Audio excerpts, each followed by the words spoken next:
समाज के प्रत्येक व्यक्ति को लगे कि गंगा मेरी है, धर्म मेरा है, मैं अपने बालक को धार्मिक बनाऊंगा, मैं अपनी गंगा को प्रदूषित करने वालों के सामने गांधी जी का मार्ग अपना कर सत्याग्रह करूंगा और उससे कहूंगा कि पैसे तुम कमाते हो और गंगा तुम मेरी गंदी करते हो।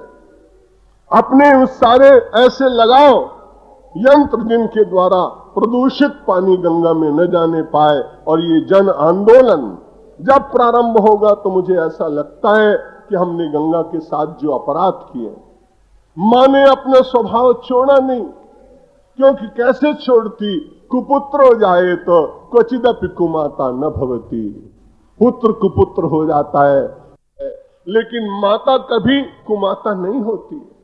इसलिए माता की सेवा करने के लिए उस गंगा जल को शुद्ध रखने का सामूहिक चेतना का जागरण बहुत आवश्यक। और दूसरी बात मैंने आपको कही कि इस देश में से विग्रह को समाप्त करने के लिए जैसे गंगा जी सबका हित करती हैं, अभी मैंने उस बात को आपसे कहा कि उसमें कोई जाति नहीं, कोई वर्ण नहीं, कोई रूप नहीं, कोई देश नहीं, जो भी आए उसे स्नान करने का संपूर्ण अधिकार है।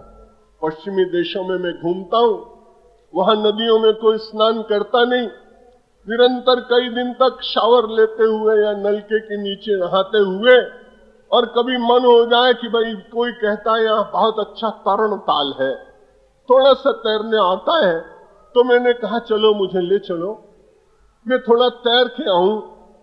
मैं जाते जाते उससे पूछता हूं कि जब तैरने जाऊंगा तो कुछ देना तो नहीं पड़ेगा? उसने कहा कोई चिंता की बात नहीं, $10 देना पड़ेगा, यानी 1 घंटे स्नान करने का 440 रुपया। तो मैंने कहा भैया मैं तो अपने घर में स्नान कर लूंगा। अगर गंगा जी को मालूम होता कि तरण ताल से आधा घंटे में 440 रुपए इकट्ठे किए जाते हैं, तो गंगा जी अपना कोई एजेंट लगा जाती, और वो तो मौनी अमावस्या के दिन अरबपति होकर छप्पर फाड़ के पैसे ले लेता। लेकिन गंगा ने कभी ऐसा नहीं किया।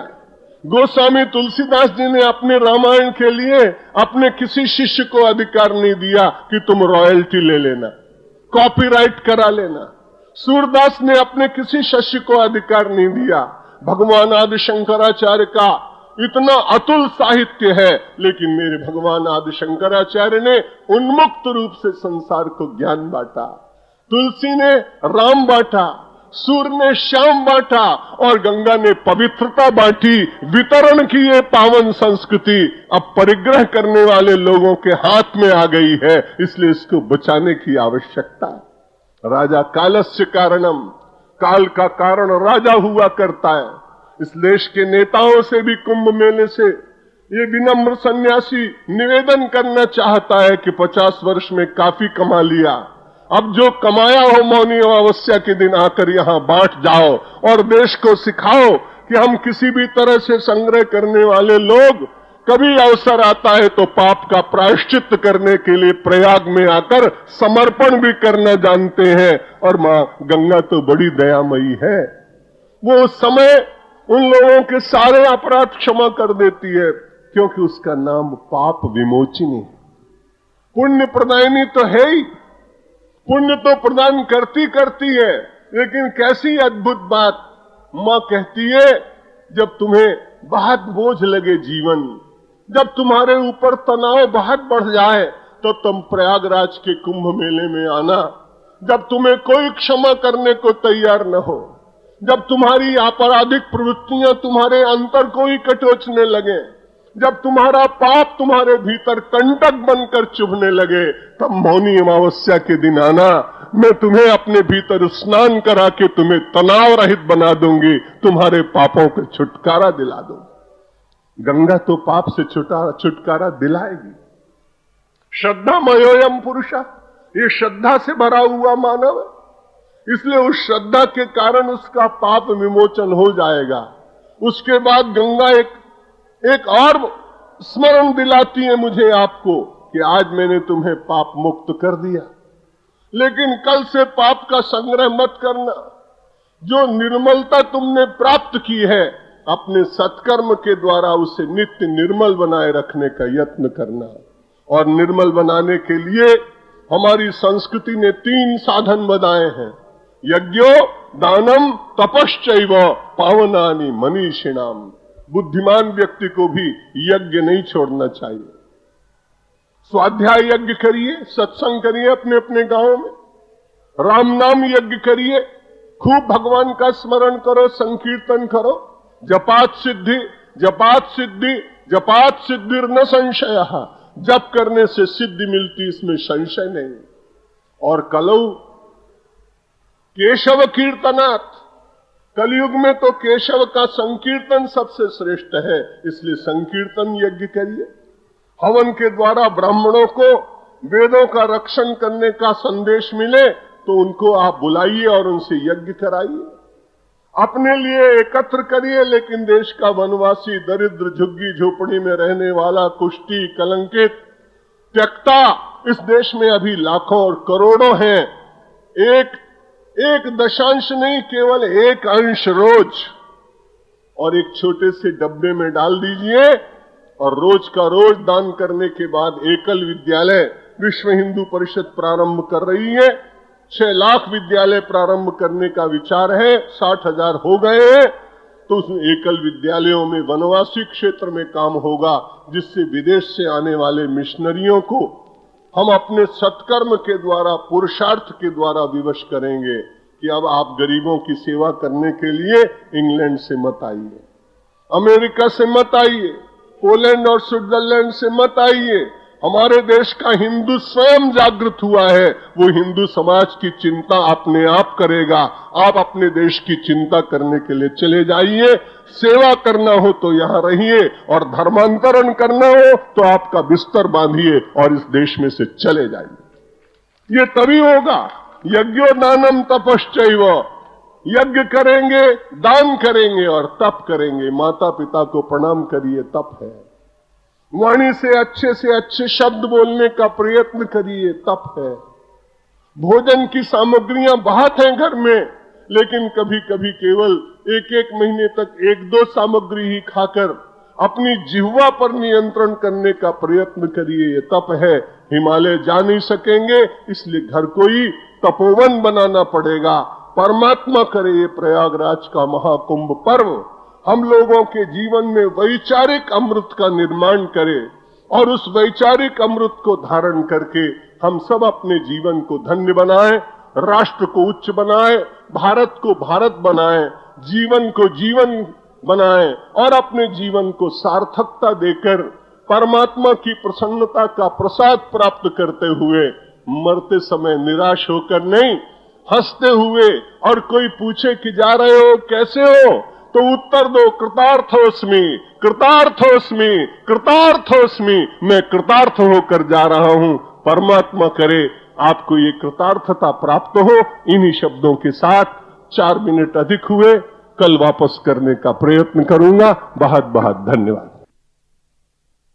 यद भद्रम तन्यासु शांति शांति शांति।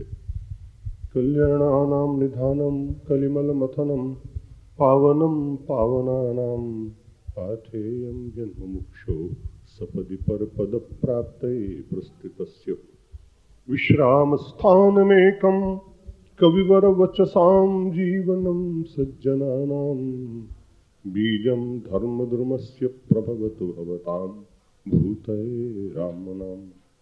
यस्यांघे च विभाति भूधरसुता देवापगामस्तगे भाले बालविधुर्गले च गरलं यस्योरसुव्यालराट् सोऽयं भूतिविभूषणः सर्वाधिपः सर्वदा सर्वः सर्वगतः शिवः शशिनिभः श्रीशङ्करः पातु माम्। मूकं करोति वाचालं पंगुं लंघयते गिरिं यत्कृपातमहं वन्दे परमानन्दमाधवम्। वसुदेवसुतं देवं कंसचाणूरमर्दनं देवकी परमानन्दं कृष्णं वन्दे जगद्गुरुं। नमो ब्रह्मण्यदेवाय गो ब्राह्मणहिताय च जगद्हिताय कृष्णाय गोविन्दाय नमो नमः। नारायणं नमस्कृत्य नरं चैव नरोत्तमं देवीं सरस्वतीं व्यासं ततो जयमुदीरये। मंच पर विराजमान समस्त यति मंडल, परम सम्माननीय व्याकरणाचार्य, वेदांताचार्य, सर्वशास्त्र निष्णात आदरणीय पंडित राम शरण जी और परम विद्वान व्याकरणाचार्य पंडित राम यत्न जी, पंडाल में विराजमान समस्त विद्वान अध्यापकगण, विप्रगण, बंधुओं और मातृशक्ति। भारतीय संस्कृति में और इस देश में संस्कृत भाषा का कितना महात्म्य है, ये आपने पूर्व विद्वानों के द्वारा श्रवण किया है। कुमारिल भट्ट का नाम भी आपने सुना कि यहाँ उन्होंने तुषाग्नि में प्रायश्चित्त किया, लेकिन जब वे उज्जैनी में थे, जहाँ आजकल डॉक्टर कृष्णकांत चतुर्वेदी जी कालिदास एकेडमी के निर्देशक हैं, घटना एक छोटी सी, क्षिप्रा के तट पर बना हुआ एक प्रासाद, प्रासाद के गवाक्ष में बैठी हुई एक भारतीय ललना अपनी चिंता नहीं कर रही है, उसको अपने देश की चिंता है, धर्म की चिंता है, और विषादग्रस्त होकर अपने शब्दों का उच्चारण कर रही है, किं करोमि क्व गच्छामि को धर्मानुद्धरिष्यति। मैं क्या करूं, मैं कहां जाऊं, मेरे धर्म का उद्धार कौन करेगा। उस समय आचार्य के मुख से निकला, मां विषीद वरारोहे भट्टाचार्योस्मि भूतले। तुम चिंता मत करो, मैंने तुम्हारी इस चिंता का निराकरण करूंगा। प्रयाग के इस पवित्र कुंभ पर्व पर अत्यंत आनंद हो रहा है। एक आचार्य नहीं, आप 51 आचार्य मिलकर यहाँ एकत्रित हुए हैं, और मुझे लगता है कि भारतीय संस्कृति का पुनरुत्थान हो। जब एक आचार्य के मन में विचार जागता है, तो कालड़ी से चलकर और केदारनाथ तक की भूमि को पदयात्रा के द्वारा नापते हुए सारे बीच के व्यवधानों को समाप्त करके संस्कृति की पताका को फहराते हुए अस्तंगमित सनातन धर्म के सूर्य को पुनः प्रकाशित करते हैं। और उन्हीं भगवान आदि शंकराचार्य की कृपा कि उस परंपरा में कितने ही श्रेष्ठ सन्यासी हुए, जिन्होंने संस्कृति और संस्कृत भाषा के लिए अपना जीवन समर्पित किया है। हम सब लोगों का ऐसे कठिन समय में अधिक दायित्व है। जब प्रतिकूल परिस्थितियां होती हैं, तभी व्यक्ति के सामने चुनौतियां आती हैं। अनुकूल परिस्थिति में अपनी भाषा, अपने वेश, अपनी संस्कृति, अपने आदर्श, अपने मान बिंदुओं का रक्षण, ये प्रायः सभी लोग कर सकते हैं। लेकिन इतिहास का निर्माण करने वाले लोग संघर्षों को स्वीकार करके और अंततोगत्वा विजयश्री प्राप्त करते हैं, और इतिहास पुरुष उनकी प्रतीक्षा करता रहता है। इतिहास का कोई पृष्ठ निरंतर प्रकंपित होता रहता है कि कहीं हमें अवसर मिल जाए, और इतिहास का लिखने वाला लेखक अपनी लेखनी को धन्य मानता है। प्रतिकूलता में इतिहास का निर्माण करने वाले महापुरुषों का स्मरण करता है। मुझे विश्वास है, चाहे जितना आंग्ल संस्कृति बढ़ जाए और चाहे आंग्ल भाषा के मानने वाले कितने भी संख्या में बढ़ जाएं, लेकिन संस्कृत भाषा के गौरव को संसार में न कभी कोई समाप्त कर सका है और न कोई भविष्य में समाप्त कर सकेगा। क्योंकि हमारे पास उपकरण नहीं है, चिंता की बात नहीं, हमारे पास एक आत्मविश्वास। और पूरे देश में विनम्र भाव से विचरण करता हूं। जहां कहीं भी संस्कृत की संस्थाएं होती हैं, सुदामा के तंदुल अर्पित करने का मेरा प्रयत्न होता है। मैं बहुत संपत्ति वाला साधु नहीं, मठाधीश नहीं हूं, मेरे पास कोई आय के निरंतर साधन नहीं है, लेकिन समाज ने जो श्रद्धा दी है देश विदेश में, पिछले 30 वर्ष से इंग्लैंड जाने का हर वर्ष अवसर मिलता है। 15 बार अमेरिका जा चुका हूं। लगभग 50 देशों में भारतीय संस्कृति की विनम्र भाव से जो सेवा भगवान ने कराई करता रहा हूं। बहुत प्रकाशन पर मेरा विश्वास भी नहीं है, क्योंकि संसार में प्रकाशन के बिना भी बहुत कार्य होता है। धरती में डाला हुआ एक छोटा सा बीज यदि अपने प्रकाशन के लिए वो कुलबुलाने लगे तो उसमें अंकुर नहीं आएगा। मुझे ऐसा लगता है कि धरती के भीतर बैठकर हमें और आपको उस मूक बीज की भांति काम करना पड़ेगा, जिसमें से अपने आप ही अंकुर निकलेगा, पादप बनेंगे, वृक्ष बनेगा, पुष्प लगेंगे, सुगंध मिलेगी और पावन संस्कृत भाषा का रस सारे संसार को प्राप्त होगा, जिससे वे अमृतत्व की उपासना कर सकेंगे। क्योंकि हम सब लोग मरण धर्म होने पर भी अंततोगत्वा अमृतत्व की तो उपासना कर रहे हैं। देह हमें मिली है, हमें मालूम है कि चली जाएगी, इसे कोई रोक नहीं सकता है, लेकिन इस देह में रहते हुए देही का चिंतन और इस देह को सार्थक करने के लिए किंचित मात्र भी सेवा हो जाए। लोग बहुत बड़ी बड़ी सेवा करें, अच्छी बात, लेकिन जो छोटी सेवा करते हैं वे वंदनीय नहीं है, मैं ऐसा नहीं मानता हूं।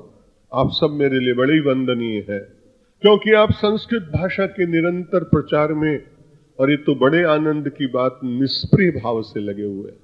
बहुत कठिन हो गया है निष्प्रिय ब्राह्मणों की शोध, ये बहुत कठिन कार्य हो गया है।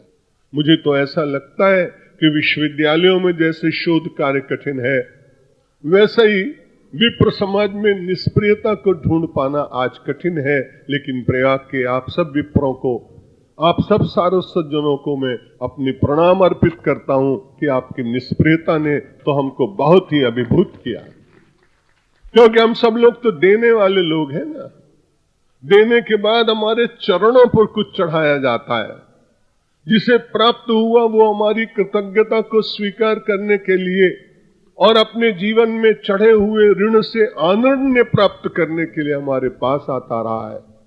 ये परंपरा जीवित रहनी चाहिए, और ये जीवित रहेगी तो आप निश्चित मानिए कि पश्चिम के देश अब धीरे धीरे वेद से प्रभावित हो रहे हैं। जर्मनी के लोग प्रभावित हो रहे हैं। अमेरिका में जाने वाले संस्कृत विद्वानों की बात बड़ी श्रद्धा से सुनी जाती है, और जर्मनी में तो आयुर्वेद को चिकित्सा पद्धति में भी स्वीकृत कर लिया गया। जहां एक और अंधकार दिखाई पड़ रहा है, वहीं दूसरी ओर प्रकाश की किरणें फूटती हुई दिखाई पड़ रही हैं। इसलिए निराश होने की बात नहीं है। जैसा कि हमारे पूर्व वक्ता विद्वान ने कहा था, जन्म से लेकर मरण पर्यंत संस्कृत भाषा के बिना काम चलता नहीं। जो लोग बहुत अंग्रेजी पढ़े लिखे लोग हैं, उनके यहाँ भी जब कोई कर्मकांड होता है तब भी वो संस्कृत भाषा के लोगों को बुलाते हैं। और हमारे देश के जितने दिवंगत प्रधानमंत्री हुए हैं, उन सब की भी उत्तर क्रिया या उनकी उत्तर यात्रा में भी कुछ विद्वानों ने जाकर उनके सारे जीवन के सुकृत और दुष्कृतों से उन्हें मुक्त कराने के लिए संस्कृत भाषा जीवित यदि वे न सुन पाए तो कम से कम उनको मरण के समय सुनाते रहे।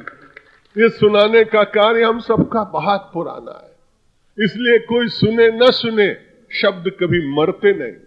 इसलिए हमारे वैदिक ऋचाएं, हमारे संस्कृत के सुभाषित, हमारी संस्कृत भाषा के ग्रंथ यदि आज कोई न सुने तो ब्रह्मांड में व्याप्त होकर निश्चित रूप से विज्ञान की चरम सीमा पर पहुंचने पर धरती पर आएंगे, और लोगों के जीवन को उन शब्दों की तरंगों से जो शक्ति मिलेगी वो उस चेतना को स्वीकार करेंगे, जिस चेतना को प्राप्त करने के लिए संसार में मानव आता है। हेयम दुख मनागतम ध्येयम ब्रह्म सनातनम आदेयम कायिकम सुखम विधेयम जन सेवनम। इन चार पंक्तियों के साथ मैं अपने वक्तव्य को विराम देता हूं, क्योंकि आप विद्वानों के समान मेरी क्षमता नहीं। लेकिन अक्षम होने पर भी जब कोई ये कहे कि आप अपनी अक्षमता का ही प्रदर्शन करिए, तो यदि ऐसा आपने मुझे आग्रह किया है तो मैं अपने केवल इतना ही निवेदन करना चाहता हूं कि एक बड़ा अनागत दुख आ रहा है, और वो सबसे बड़ी बात है पब्लिक स्कूल्स का। हेयम दुख मनागतम। और यदि किसी देश की भाषा छीन ली जाए तो इसका इतिहास छीनने में विलंब नहीं लगता है। उस भाषा ने इस देश के परिवेश को छीन लिया है। वो भोजनालय पर आक्रमण कर चुकी है, हम सब लोगों की दृष्टि पर उसने आक्रमण किया है। इसलिए बहुत आवश्यकता है कि हम पूरे प्राणपण से संस्कृत भाषा के लिए समर्पित हों, और जहां तक हो सके अपने जीवन में 2, 4, 10, 25 लोगों को तैयार करने का यत्न करें।